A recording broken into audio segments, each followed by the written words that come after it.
chose, la gestion des carrières.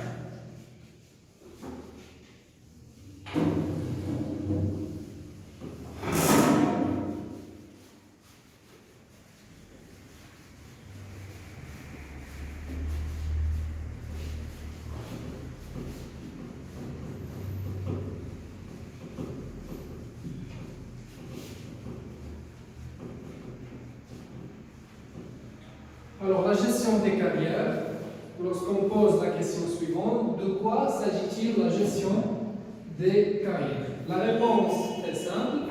La gestion des carrières est une technique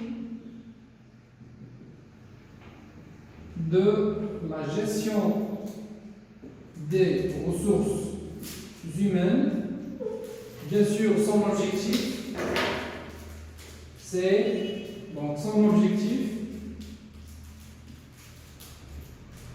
et le suivi et l'actualisation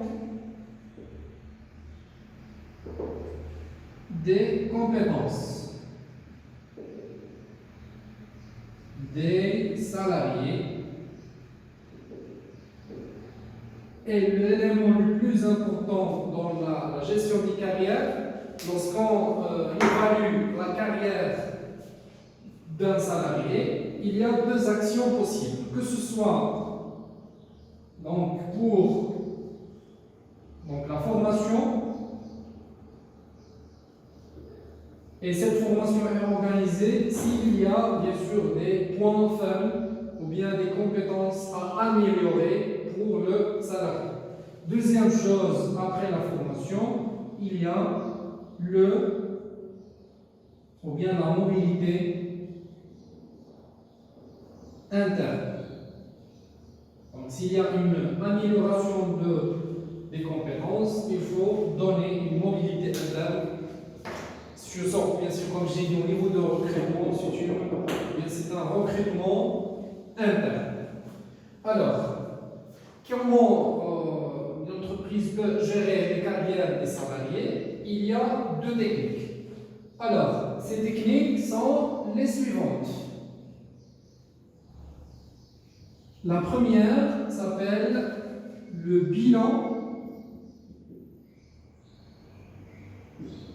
des compétences. Et la deuxième technique s'appelle l'entretien annuel. Il y a une autre nomination, s'appelle aussi l'entretien individuel.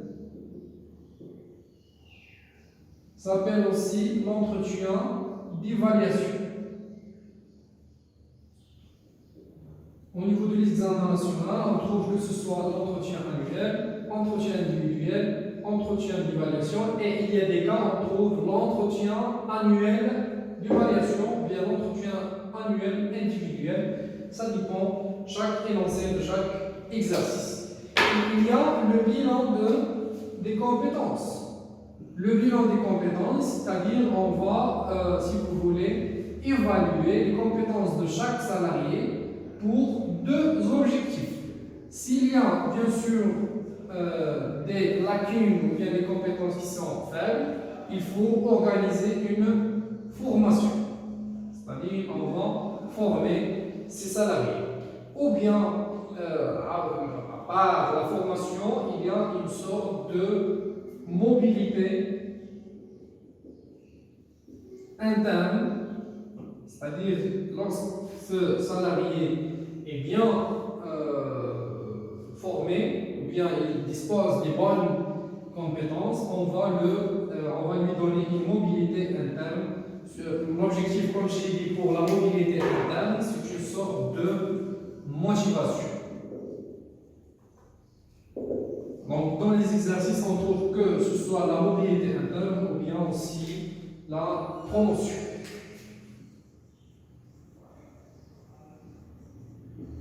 N'oubliez pas que la mobilité interne et la promotion, lorsqu'il y a un poste vacant dans l'entreprise, et pour gagner un peu le temps et pour réduire les coûts, l'entreprise doit recourir, comme j'ai dit, par recrutement interne, bien sûr, pour,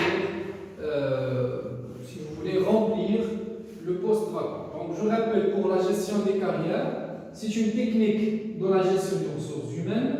Son objectif est le suivi et l'actualisation des compétences des salariés.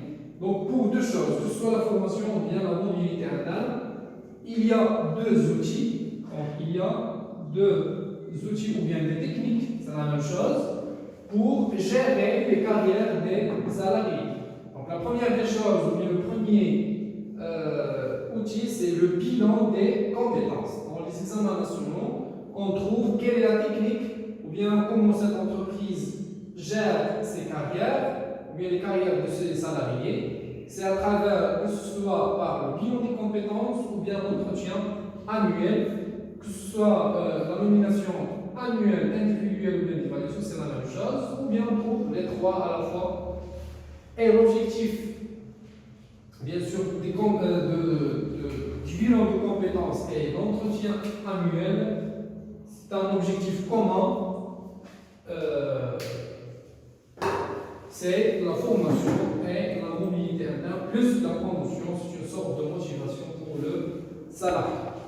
Donc voilà la partie 2, après la synthèse, la gestion des ressources humaines. Donc voyons maintenant la première partie qui est la stratégie et la croissance.